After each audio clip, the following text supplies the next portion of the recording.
Good afternoon, everyone. My name is Shose Kesi, and I'll be facilitating this panel discussion. Thank you very much to the organizers for inviting me to host this panel discussion. It's entitled, I Am Not African Because I Was Born in Africa, but Because Africa Was Born in Me. The panelists are on this Zoom call with me. There's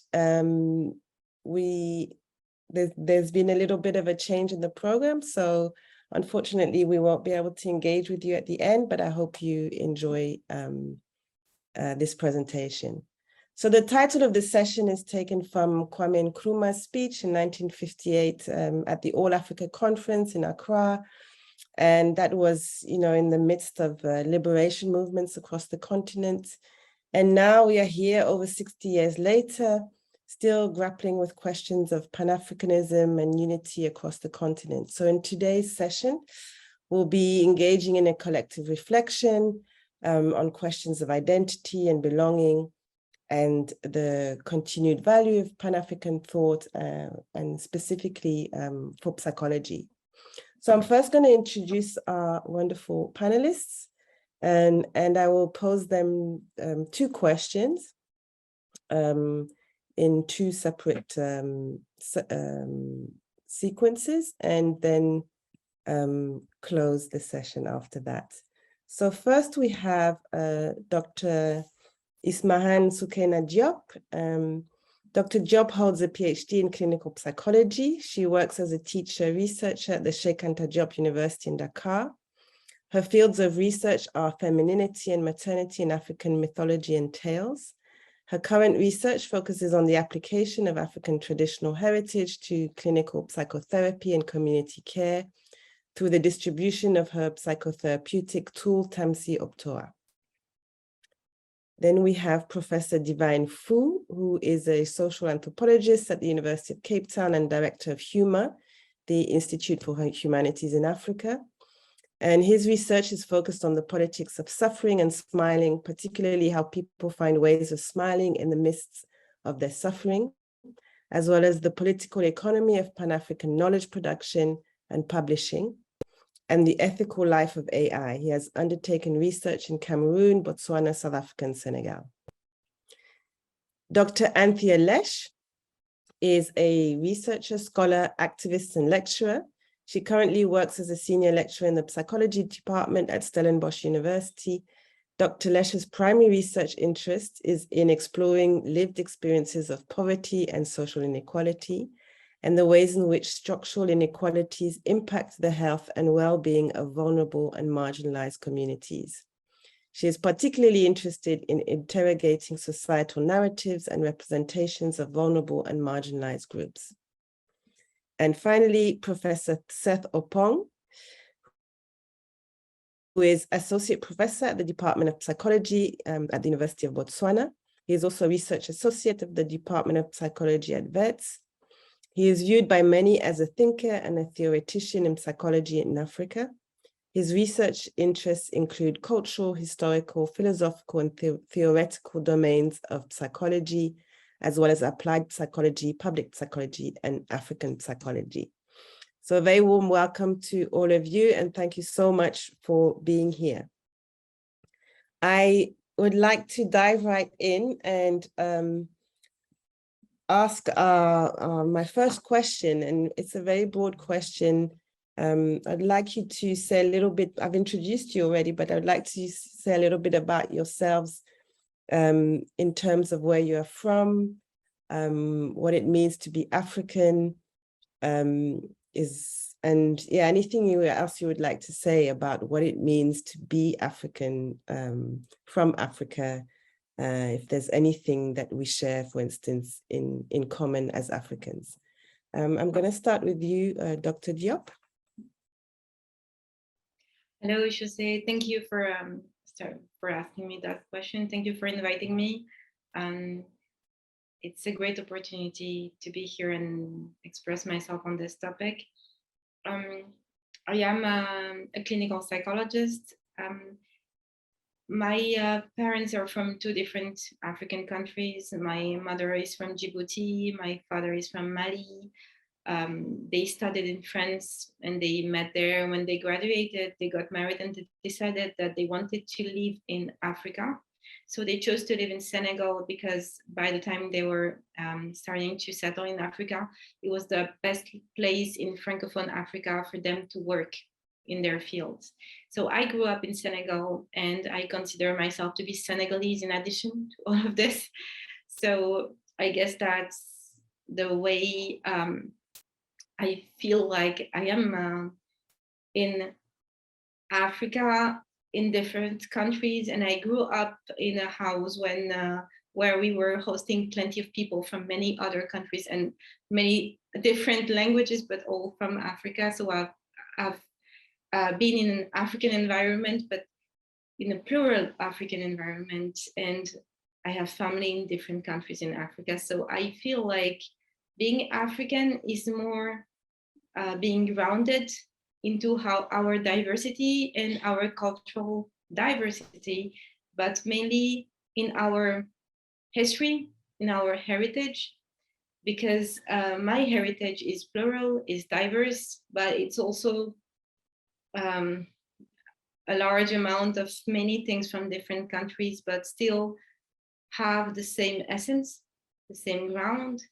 So the way I see it is being a practitioner in my field as an African is bringing my nature and my culture into the exercise, the practice of my work, and making it look like me instead of looking like my profession. Thank you very much. I'm going to go straight on to Professor Fu. Thank you, Shese. Thank you, colleagues. And thank you for the invitation to be part of this panel discussion. My name is Divine Fu. I come from Cameroon. It's always difficult to respond to that question because I always tend to ask, what do you mean? You mean where I stay, where I come from, where I have citizenship, where my family is from? But I always say it always ends up with people asking where I was born, because somehow when you're a person with multiple identities or a person who is able to locate themselves in multiple places, it confuses people. You know, there's always a confusion, because especially if you're African, or especially if you're Black, because somehow you do not, the world does not imagine that you should have access to this multiple location and multiple personhood. I am one of the most harassed persons globally. Every time I travel, I have to plan to be at the airport at least 5 hours ahead of time, because I need to spend time re-explaining who I am, and having to justify that I can just travel to go and sleep in a hotel somewhere, or I can travel to go visit somewhere, because somehow immigration doesn't seem to understand, or airlines do not seem to understand that I could just take a flight, go to Switzerland, sleep in a hotel, and just be desired to eat cheese. So this is not something that I can have afford. This is not something that I should have the privilege to be able to share. And I think that's really what makes one an African. That I often say that an African is contraband. An African is a person who is often creating confusion, because Mudimbe's concept of the colonial library precedes you. So you precede that reputation. And I think that in my work, in my thinking, that is really something that I take seriously. The fact that in the world of knowledge production, the kinds of knowledge that we produce is contraband. And how do we take seriously this contraband, and how do we make sense, you know, of this contraband? Yeah, but otherwise, sometimes I pretend that I am an anthropologist. and which is sometimes I tend to think that it's something that I want to invest in decolonizing. And then sometimes I pretend that I am a sociologist and a development scholar, but it's also something that I find problematic. And at other times, I am a media scholar. But in the end, I think the conviviality of having to navigate these different worlds and these different fields is really what makes one African. That propensity to be flexible, that propensity to borrow from different worlds, that propensity to take your incompleteness seriously, that is really what makes us Africans. Thank you. Thank you very much, Divine. Dr. Lesh? Okay, good afternoon, everyone. I'm Anthea Lesh, and I'm from the psychology department at Stellenbosch University. This is a space that's been renegotiating and recreating its identity over the last 5 years, and my colleagues and I have really focused on intensifying our work towards transforming our department and thinking about how we contribute to transforming both the profession and the discipline of psychology. So in this space, I've experienced issues that 10 years ago were concerns of the few of us who experienced structural and institutional racism become central concerns as a department. When I was reflecting on the theme of this conversation and a quote that anchors it, I was forced to pause to consider something that I've not given much thought because it's almost taken for granted. In my reflections, the question that I found myself confronted with is, am I African? I'm African because I was born on the African continent, yes, but what does it mean to be an African? To be located in and to belong on a continent that is the site of our historical and ongoing oppression and our everyday experience of multiple violences. Being African means feeling unsafe and experiencing ongoing violation and domination by colonial powers that have not loosened their grip because they've poisoned out the continent with toxic systems of white supremacy, capitalism, and patriarchy. We've been relegated to living in the aftermath of the devastation and the destruction of successive systems of oppression that occurred across the continent. This experience is exacerbated if you wear the intersectional identities of being Black and being a woman.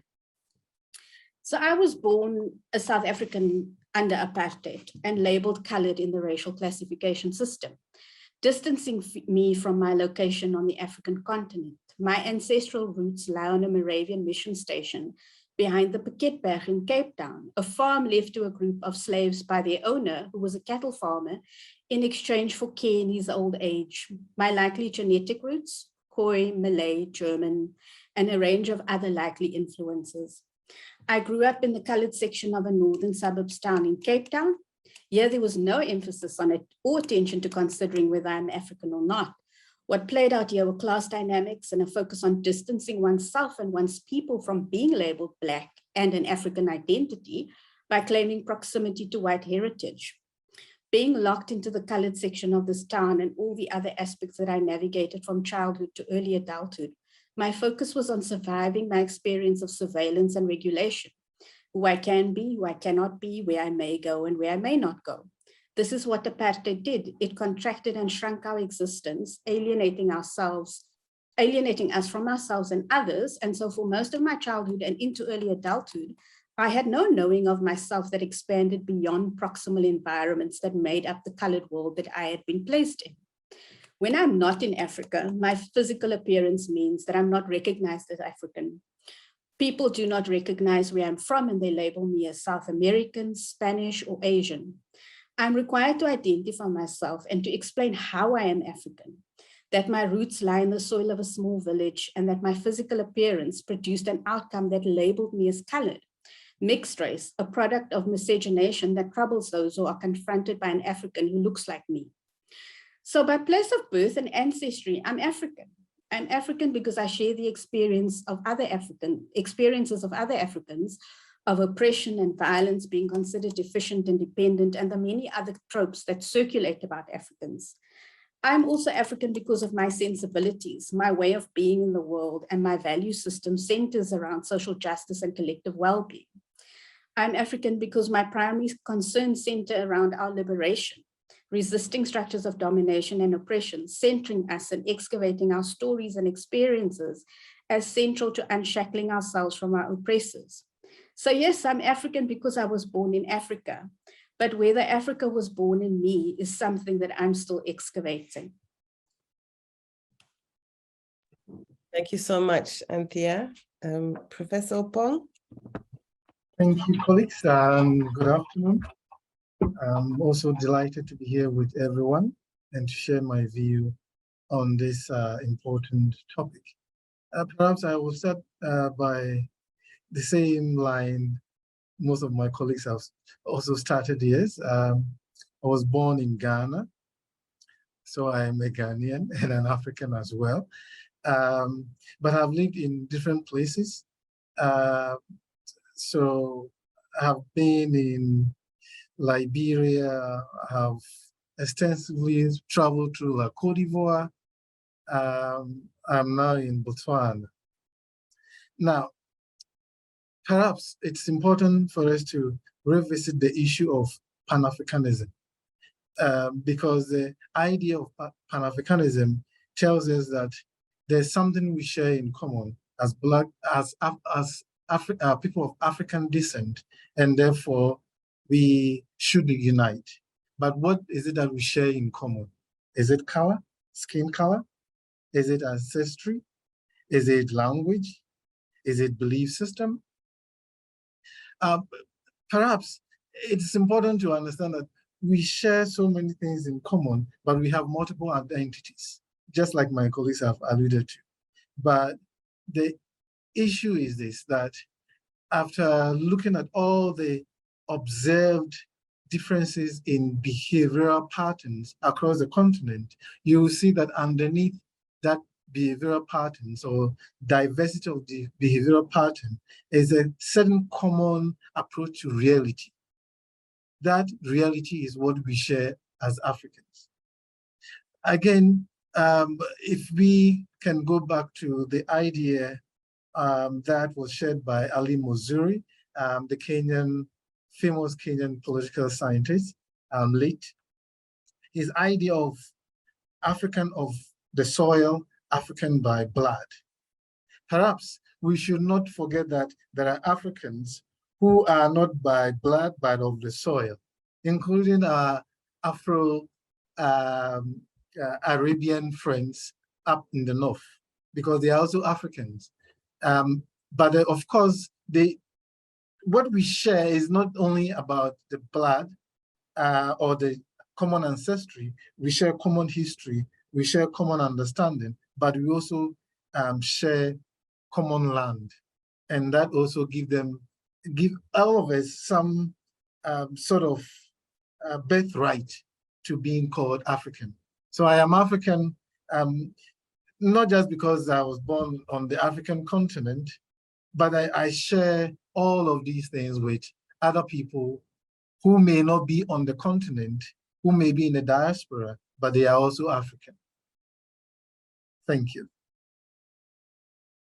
Thank you very much. It's been very interesting hearing what you've had to say. And I think it's raised a lot of questions around nationality, citizenship, land, language, culture, which speaks to, the diversity and the complexity of questions of identity, moving from between belonging and also, as Divine mentioned, being contraband and marginalized, that several of you have also raised.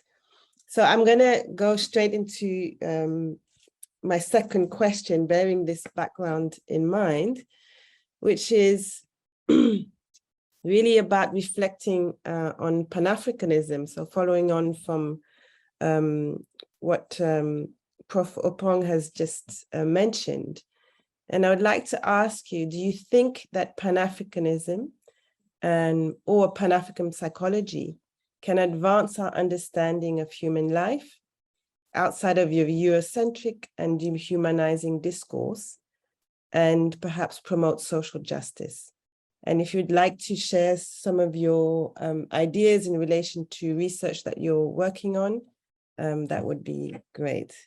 I'm going to go in the same order again and start with you, Dr. Diop. Thank you. That's a great question. Actually, my field of research and practice is clinical psychology.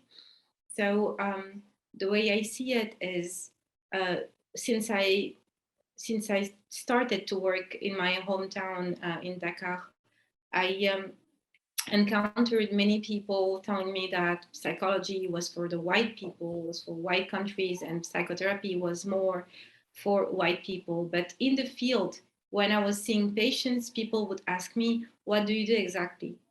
What's your practice?" And I would explain that I'm here to listen to you and give you advice to the best of my knowledge, and I will never tell anyone what you told me. I'll just help you to make the right decision. And people with absolutely no education, no knowledge of what was going on in Europe or wherever would tell me, "Oh, that's exactly what I want, because I'm tired of people telling me what to do, and I'm tired of them giving them medications, whatever the medication is, because no one actually listens to how I feel, and no one actually gives credit to my own thinking. So that's what I'm looking for." So I had to be able to discuss that and to be able to deliver that advice in Wolof. If I was only French speaking, I would never be able to interact with people that way. So actually importing psychology is the it's the wrong way of saying it. We don't have to import psychology. We have to think about it our own way. So what do this human person need from me, who is human as well, and how can I help? So practicing in my field is thinking about psychology as tools, as a set of tools, and organizing those tools in the way I can use them in my field, because I don't have to exactly teleport Freud here and ask him, "What do you think this woman has and how to treat her your way?" No, I'm not interested in that way of seeing things, because actually I don't really believe that everything that Freud has said is true. And I don't think that even if it were true, it would adapt to my situation, myself, and to this woman's situation, because it doesn't actually represent her life the way she lives.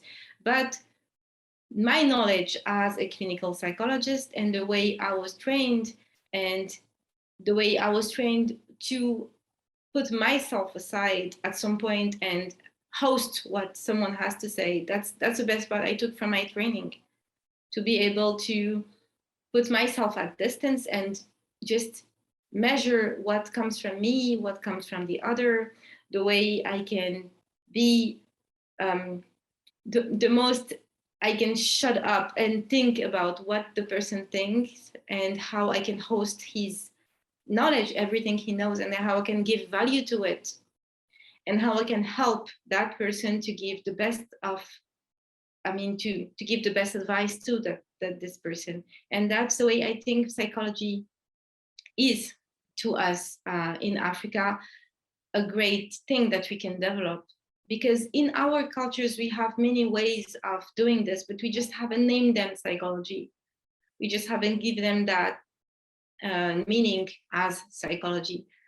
Because clearly when we discuss with other people, patients, professionals in that field, in here, the way I am in my working environment, when they say psychology is more, psychotherapy is more, is closer to Europeans than to us. Like, I really differ on that point, because in classic European cultures, there is no mediation. There is no someone else you go to see for them, that person to discuss with you and your spouse, or with you and your family members, and to settle something together and to find a way out of a situation. That's actually African. Mediation is our process. Going to someone as a family, as a couple, or as a group to settle something and deal with some issue together is our way of doing things, is actually our solving mechanism. So that person being someone external from the family, or someone who is supposed to have a knowledge on that field, that's what's new, because it's like we can teach in university to people to be mediators. And someone told me once in my practice, I have tried the mediation with my uncle and one of my cousins, with my husband, but I didn't like what it has left in our relationship, because now they know some things that are very private from myself and him, and I think it has changed the way I see them. So I would rather come to you, because you don't know us and you will never have that judgment on me or my husband or my family. So that's the difference. That's why I choose this setting, but it's another setting that she has already seen, that she knows, that she has practiced.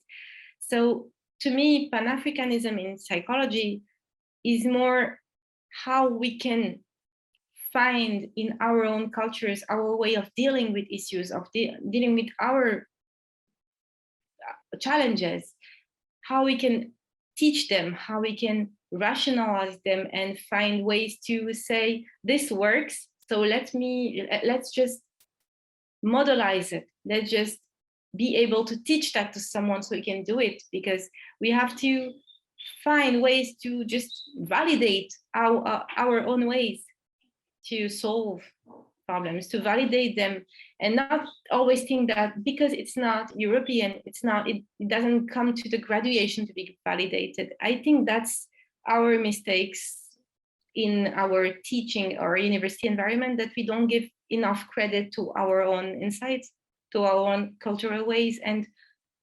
this is why I am working in the teaching and university environment, because I feel like these ways have to be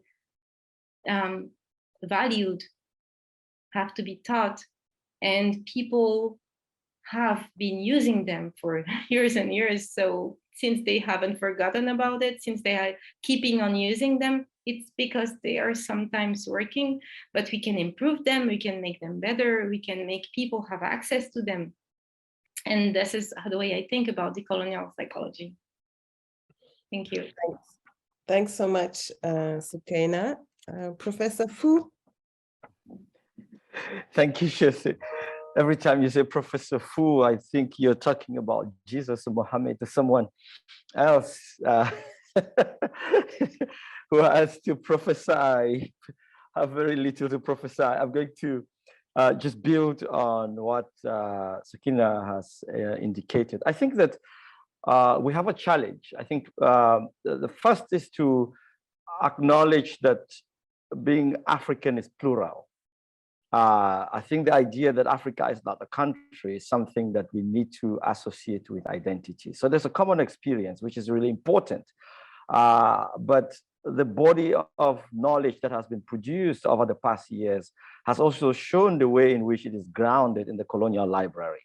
So we need work to be able to dissociate the idea of Africa and the idea of being African from the colonial library, and because otherwise we're just deepening it further. And I think that's important research work to do. So associating with this concept, with this idea, without a critical interrogation, only reproduces and deepens the problem that we are trying to resolve.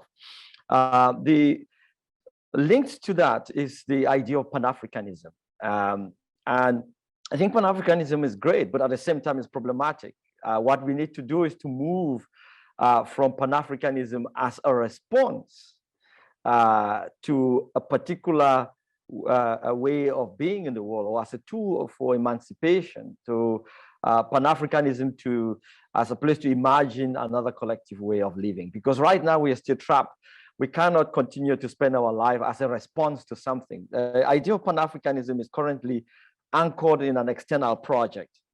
And that external project, which is about global domination, about Eurocentrism, I think that's important, but really we have to find a way to move away from that. Otherwise, we are still trapped. Our entire living, our entire existence, our entire project to produce knowledge is a response to that project. And I think that is problematic, And I linked to that, I think, is the question, again, I go back to what the Aimé Césaire, Senghor, Mudimbe, Joseph Kizerbo, and others such as Otonji have posed. How do we stop extraversion? How do we find the mats on which we sleep so we don't sleep on the ground? And like Mudimbe says, unless we become comfortable with our own smell and dissociate ourselves from the father's smell, we will continue to be trapped. So his thing about l'odeur du père, and I think that's something that confronts us continuously. We are still uncomfortable with our own smell. That's why even when we talk about psychology, we still have to talk about decolonial psychology. We still have to talk about decolonizing anthropology. It's not that psychology is not important. I do agree with Sukina and everyone that psychology is important. But we have to also respond to something else and juxtapose. And what I think Mignolo, Escobar, and lots of South American scholars are talking about, pluriversality, is something that we have to continuously look to. So psychology is important in the sense that it really provides us with a tool to have to deal with certain things, certain phenomena. Anthropology, the same, many of the disciplines. But we have to move to a space where we create, I think it's Francis Nyamjo talks about a convivial scholarship. So if we have a field in conviviality, for example, that's an entire new field that we could develop, to respond to particular things, but juxtapose, those two. What we do at Human, what I do in my work is to respond to, I think it's Eliseo Macamo and Bruno Latour, who just passed on, who talk about how to respond to the black box effect, that we have to find scientific conceptual vocabularies or conceptual scientific vocabularies to have to make our own experiences intelligible, but intelligible to us first, and then intelligible to the world. Otherwise, we are extraverted, because right now what we are doing is responding, saying we also have psychology, we also have anthropology, we also have this. We have to find conceptual vocabularies to make our experiences intelligible. And I think there, to respond to the last question, psychology is very important, but we need something else, which we will juxtapose many worlds, in the same world. And I think to do that, we have to take seriously convivial scholarship. We work on AI, for example, and just trying to understand what AI means locally, and trying to understand what ethics mean locally. In the work on sexuality in the context of HIV, I've argued that a lot of the work was driven by literature and an investment in archives, which do not record how people talk about sex, think about sex, or work with sex on the African continent, because we depend so much on written text and a written archive. It was easy to just say Africans don't know about sex, don't think about sex. And these are the different archives that we have to expand. How do we work with oral archives? How do we work with different ways, of curating and archiving knowledge? I think that's the kind of work that we are doing here. And we are investing a lot in finding new conceptual vocabularies, to make our experiences intelligible. Thank you. Thank you so much, Divine. Dr. Lesh? So much of what's been said really resonates with me, and especially, Divine, your very vivid use of language in terms of contraband and sort of excavating what is ours and bringing that to bear on the issues that we're challenged by. So much mention has been made of our common experiences, and those experiences have generated common problems. We are all across the African continent troubled by the identities that have been imposed on us by dominant world powers and the stories that are told about us. We are troubled by poverty and traumas, the plundering of the continent, violence and oppression that's intergenerational, ongoing wars and conflict, gender inequality and heteronormativity, climate change, and the list goes on. Pan-Africanism in relation to psychology, I think fits nicely, or is a nice adjunct to many of the other critical approaches that we have available within psychology, because really, when we think about the problems that we're confronted by, these are structural problems. And so we have to think about ways in which we use the tools and develop tools in our psychology toolkit to address these problems at individual, but also at societal levels, using ecological thinking, systems thinking. So the value for me in terms of thinking from a Pan-African perspective is in the tenets of Pan-Africanism that I think resonates well with our critical and decolonial approaches in psychology, and in particular the ideas about Pan-Africanism as counter-hegemonic, Pan-Africanism as focusing on unity and solidarity. And it really is in this notion of unity and solidarity that I think a lot of the power lies. I often say that, you know, as a global, across the globe, we find ourselves in an existential crisis. And this existential crisis has been exacerbated by the COVID-19 crisis, which has exacerbated and surfaced and made it impossible to run and hide from so many of the lived realities of people who operate and are considered to operate at the margins of society. And you know, those who are in many ways the less powerless. So as Africans, we're not a docile people. We are not a dependent people. We are a resilient and resourceful people. And I don't like using the word resilient, so I use it quite, I want to use it quite mindfully. Because I think resilience can often be used in a way that makes those who are the victims of societal failings responsible for their own destinies and realities. But the two issues that I think I'm concerned with in terms of thinking about how a Pan-African psychology might play itself out, or what our concerns could be. The first is this idea of our unification or building unity. As Africans, we don't know each other. We are alienated from and in conflict with each other, and we only have to look, particularly in the South African context, at the numerous ongoing incidents of xenophobia and racism. So when Africans are fleeing their countries due to wars, conflict, and economic deprivation, they are often not welcome in other African countries, and they often are not welcome in South Africa. As an example, in 2019, at the height of another spate of xenophobic attacks, refugees camped out in front of the offices of the UNHR to demand that they be resettled, to demand that they be removed from South Africa because they no longer felt safe here and they no longer felt welcome here. Well, they didn't feel welcome here and they didn't want to stay here. And this group of refugees ended up in the Central Methodist Mission here in Cape Town, where they were removed from months later at the start of the COVID-19 pandemic. So we've heard many stories told about these refugees that are predictable stereotypes. But what do we do in context of extreme deprivation and impoverishment, where those who are most deprived are competing for scarce resources that they need to survive? How do we go about building solidarities here and building unity here? The second area that I think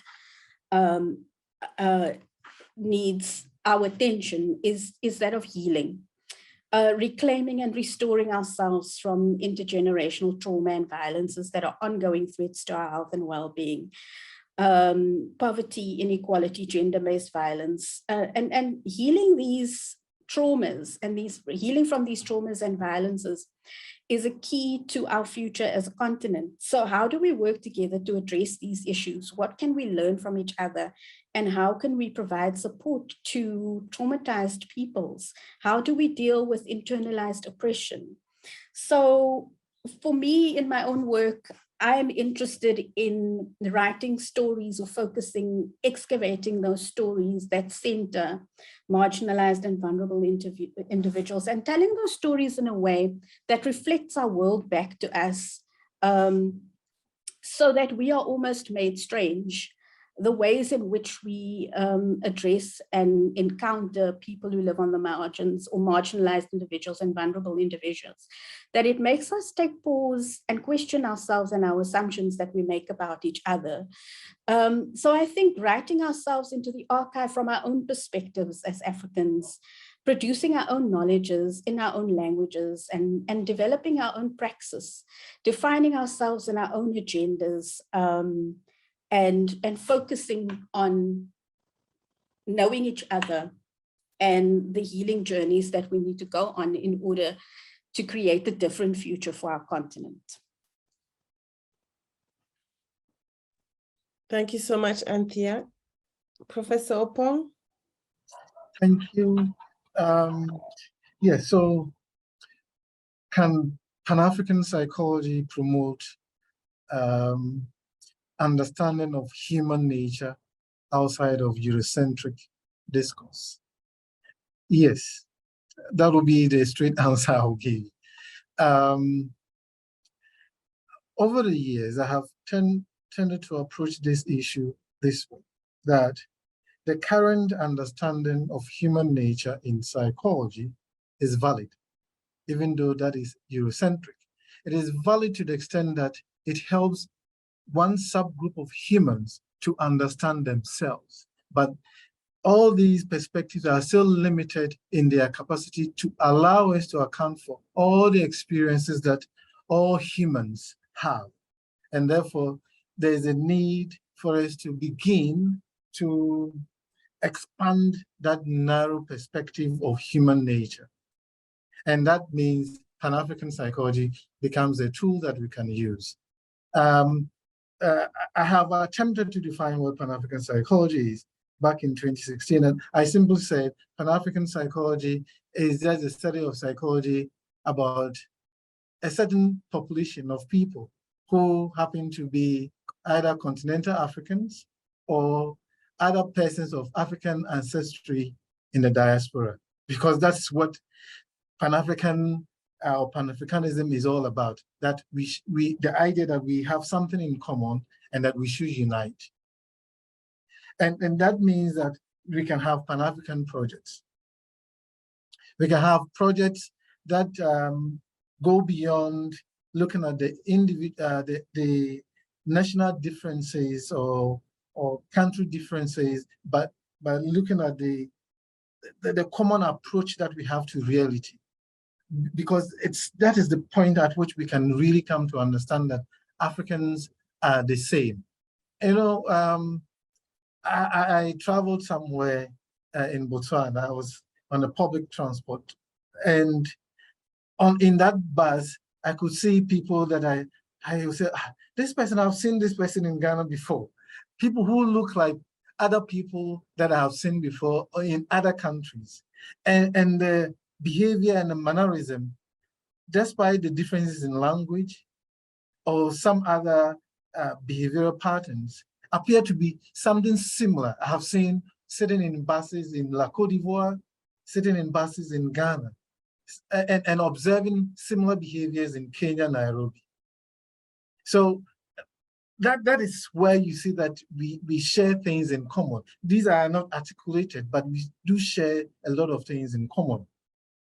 And so it's very important for us to embrace that idea that we share a lot in common, that the approach being used by Sekina in Dakar, Senegal, could be adopted and applied in, say, Botswana or in Ghana or in Togo, or even as far as Kenya.